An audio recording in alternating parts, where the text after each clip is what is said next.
안녕하세요, 키미TV입니다. F1 브레이크 2부입니다. 1부에서는 F1 브레이크 시스템의 기본 소개와 성능에 대하여 설명드렸다면 2부에서는 브레이킹에 대한 기초 내용을 공유드리고자 합니다. 축구나 야구를 볼 때 선수들이 어떤 기술을 얼마나 잘 쓰고 있는지 안다면 경기에 더 집중할 수 있듯이 F1 경기를 시청할 때에도 드라이버가 어떤 테크닉을 사용하고 그리고 그것을 얼마나 잘 쓰는지 안다면 경기가 훨씬 재미있을 것 같아 모터스포츠를 즐기는 입문자 입장으로 정리해보았으니 참고해주시면 감사드리겠습니다. 첫 번째, 뻑뻑한 F1의 브레이크. F1 차량의 브레이크는 매우 뻑뻑하며 이에 드라이버들은 매번 80에서 150kg의 압력으로 브레이킹을 한다고 합니다. 우리가 일상에서 운전하는 일반 차량의 브레이크 시스템은 마스터 실린더에 가해지는 압력의 몇 배를 캘리퍼에 전달하지만 F1 차량의 규정은 드라이버가 제동력을 직접 생성해야 한다고 합니다. 다행히도 드라이버가 감속하는 순간에는 몸이 앞으로 쏠리는 4-5의 G포스가 발생하고 이는 페달을 누르는 힘을 자연스럽게 서포트한다고 합니다. 어찌되었건 드라이버는 이렇게 뻑뻑한 브레이크를 힘차게 밟으면서도 미세한 브레이크 컨트롤도 해야 하므로 높은 집중력과 체력 그리고 테크닉이 동시에 필요합니다. 두 번째, 중요 관전 포인트 중 하나. 첫 코너 브레이킹. F1 차량의 코너별 완벽한 브레이크 포인트는 타이어 컴파운드와 경기 중 상태, 드라이버의 스타일 등에 따라 변화합니다. 즉 드라이버는 이렇게 가변적인 상황을 온몸으로 느끼고 반응하며 브레이킹해야 합니다. 드라이버들은 금요일과 토요일에 진행되는 프랙티스 세션에서 적절한 브레이킹 포인트를 찾고 기억합니다. 하지만 이렇게 연습을 하고 자신만의 브레이킹 포인트를 설정하더라도 레이스 스타트 직후 첫 코너에서의 브레이킹 포인트를 찾는 것은 매우 어렵습니다. 먼저 레이스 당일에는 경기 시작 전 드라이버들이 서킷을 드라이빙할 수 있는 기회가 많이 없습니다.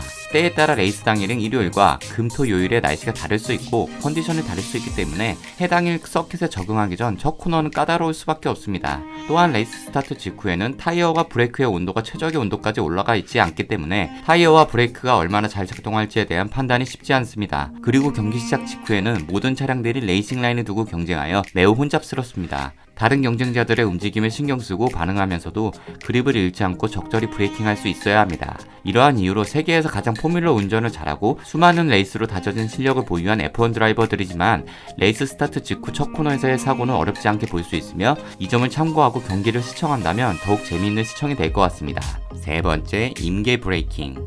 임계 브레이킹은 드라이버가 ABS의 도움 없이 스스로 타이어의 마찰력을 임계점까지 활용하는 브레이킹이며 최고의 모터스포츠 F1에서 활약하는 드라이버들은 모두 임계 브레이킹을 기본적으로 자유자재로 구사할 수 있다고 볼 수 있습니다. 임계 브레이킹은 타이어가 잠기기 직전까지만 브레이크에 힘을 가하는 것으로 타이어가 잠겨야 작동을 시작하는 ABS보다 제동 시간과 제동 거리가 짧습니다. 타이어의 마모와 온도, 브레이킹 시스템의 상태 등이 시시각각 변하는 변칙적인 레이스 상황 때문에 그 임계점을 찾는 일을 쉽지 않으며 F1 드라이버이더라도 임계 브레이킹을 매번 성공하지는 못하여 락업 현상이 종종 발생합니다. 하지만 ABS보다 더 효율적인 제동 감각을 지닌 F1 드라이버들의 클래스는 남다른 것 같습니다. 네 번째, 트레일 브레이킹. F1 드라이버들은 매 코너를 앞서 설명한 임계 브레이킹, 즉 매우 강한 브레이킹을 하기 때문에 감속 시 많은 하중이 프론트 타이어에 쏠리게 됩니다. 이후 브레이크를 일시에 풀고 코너에 진입하게 되면 차량의 하중이 리어 쪽으로 이동하게 되어 프론트 타이어의 접지력을 잃게 되고 빠르게 코너를 돌아나갈 수 없습니다. F1 타이어의 접지력이 왜 중요한지에 대한 이유는 제 채널의 타이어 관련 영상에서 확인하실 수 있습니다. 이러한 현상을 방지하고 최고의 속도로 코너링하기 위해 F1 드라이버들은 물론 많은 올로드 레이싱 드라이버들이 사용하는 기술이 바로 트레일 브레이킹입니다. 예를 들어 최대 시속 100km의 속도를 낼 수 있는 코너를 공략한다고 가정해 보겠습니다. 보통 저 같은 일반인이라면 코너에 진입 전 감속하고 코너에 진입하여 코너의 정점인 APX를 지난 후 가속하여 코너를 탈출하는 패턴으로 주행할 것입니다. F1 경기 애청자이기 때문에 나름 아웃인 아웃을 그리고 흡족해 하며 돌았겠지만 이런 단순한 브레이킹 방법으로는 레이싱 드라이버보다 빠르게 코너를 공략할 수 없습니다. 왜냐하면 코너 진입 전 코너를 달릴 수 있는 최고 속도인 시속 100km에 맞추어 감속을 했고 스티어링을 돌려 코너를 돌아 APX를 향해 가는 과정에 브레이크와 스로틀을 모두 밟고 있지 않기 때문에 차량의 속도는 더 느려져 스로틀을 밟기 직전에는 차량의 속도가 더 많이 떨어져 있을 수밖에 없기 때문입니다. F1 드라이버들이 이를 보완하고자 사용하는 트레일 브레이킹은 브레이킹과 터닝을 동시에 하는 것으로써 브레이킹 포인트를 좀 더 늦출 수 있으면서도 차량의 하중을 자연스럽게 유지하여 그립을 최대한으로 활용할 수 있도록 합니다. 트레일 브레이킹을 어떻게 하는지 간단히 알아보겠습니다. 먼저 직선의 최대한 늦은 브레이킹 포인트에서 풀 브레이킹을 합니다. 그리고 코너 진입 지전 약간 앞부터 브레이크를 일부 풀기 시작하고 코너를 돌아 나갈 때 스티어링을 회전시킴과 동시에 그 회전량에 맞춰 브레이크를 서서히 풀어주면서 그 속도와 그립의 안정성을 유지합니다. 이후 APX를 도는 순간에는 10에서 20% 정도의 스로틀을 밟는데, 이는 차량의 회전과 지면 마찰로 인하여 잃은 속력을 보상하며 속력을 일정하게 유지하도록 하는 것이고, 이를 통해 차량의 하중 밸런스를 적절히 배분하여 접지력을 일정하게 유지하기 위함입니다. 이후 코너 출구가 보이면 점차 스로틀을 더 깊숙이 밟고 접지력이 엔진 파워를 견딜 만한 포인트가 되면 풀스로틀하여 코너를 빠르게 빠져나가는 것입니다. 이런 트레일 브레이킹을 얼마나 정교하게 사용할 수 있느냐가 빠른 코너링의 핵심이라고 볼 수 있겠습니다. 다섯 번째, 왼발 브레이킹. 앞서 소개한 트레일 브레이킹을 구사하기 위해서는 한쪽 발로 스로틀과 브레이크를 조작하는 일반 승용차의 주행과 달리 양발을 이용한 페달 조작이 필요함을 알 수 있습니다. 현재의 F1에서는 모든 드라이버가 양발을 이용하여 페달을 조작하고 있으며, 보통 브레이크는 왼쪽에 위치하기 때문에 왼발 브레이킹을 합니다. 현재 F1카의 기어 시프트 클러치는 스티어링 휠에 있기 때문에 왼발은 오로지 브레이킹에 전념합니다.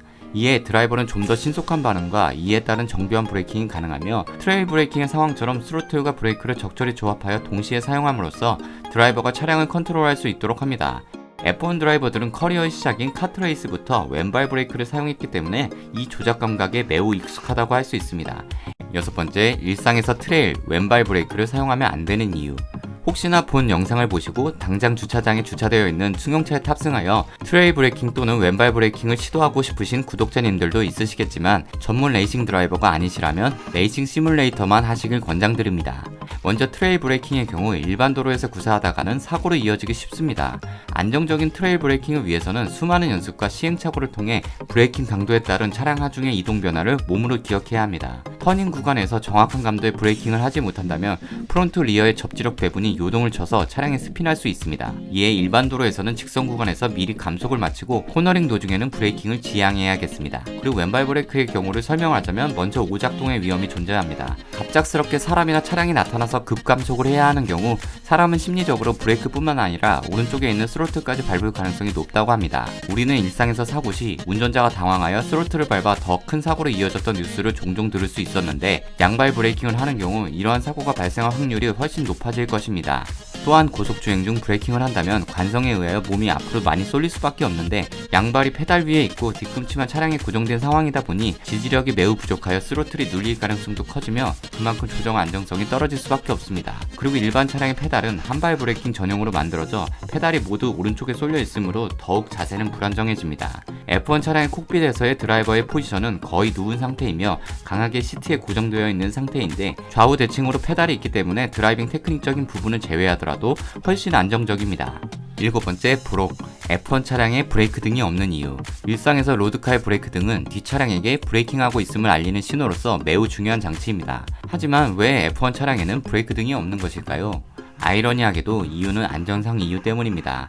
일상에서 안전상 필요한 브레이크 등이 F1에서 안전상 존재하면 안 된다니. 이 뭔 개소리야! 이게 무슨 말인지 설명을 하자면 다음과 같습니다.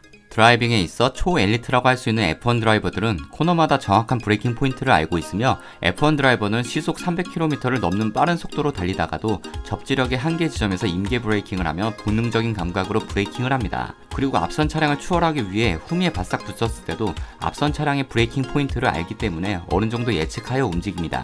하지만 앞 차량이 브레이킹으로 브레이크 등이 전멸된다면 사람의 신체적인 특성상 브레이크 등에 반응하기 쉬우며, 이는 드라이버의 주의력을 분산시켜 정확한 브레이킹 포인트에서 브레이킹을 하는데 방해가 될 수 있습니다. 빠르게 주행하는 중에 찰나의 주의 분산으로 인한 브레이킹 실수는 자칫 큰 사고로 이어질 수 있기 때문에 브레이크 등을 사용하지 않는 것입니다. 그렇다면 F1 레이스카 후미에 있는 LED 등은 어떤 용도로 사용되는 것일까요?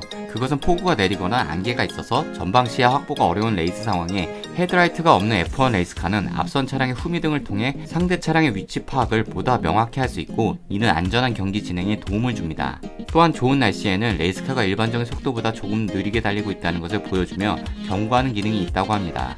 이는 해당 레이스카가 운동 에너지를 전기 에너지화하여 ERS를 통해 모으고 있으며, 이로 인하여 이 차량이 직진할 때 평소보다 약간은 더 느릴 것을 다른 드라이버들에게 알려 조금 더 안전한 레이스 환경을 만들고자 함이라고 합니다. 역시 초경량화된 F1 차량에는 그냥 있는 파츠는 없는 것 같습니다. 키미TV에서 준비한 F1 브레이크 관련 영상 2부를 여기서 마칩니다. 키미TV의 이야기가 재미있으셨다면 구독, 좋아요, 알람 설정을 부탁드립니다. 시청해주셔서 감사합니다.